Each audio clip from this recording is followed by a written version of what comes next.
reef that was changing its color and moving.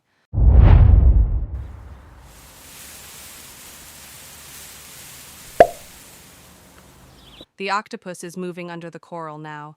Did you notice its color change? Staghorn coral is a type of branching hard coral known for its fast growth and resemblance to deer antlers. It is a very important part of the reef ecosystem. Brain coral is a massive, hard coral with a distinctive grooved surface that looks like a human brain. It is a slow-growing coral that forms large, dome-shaped colonies. Sea fan coral is a type of soft coral that grows in a flat, fan-like shape. They are often colorful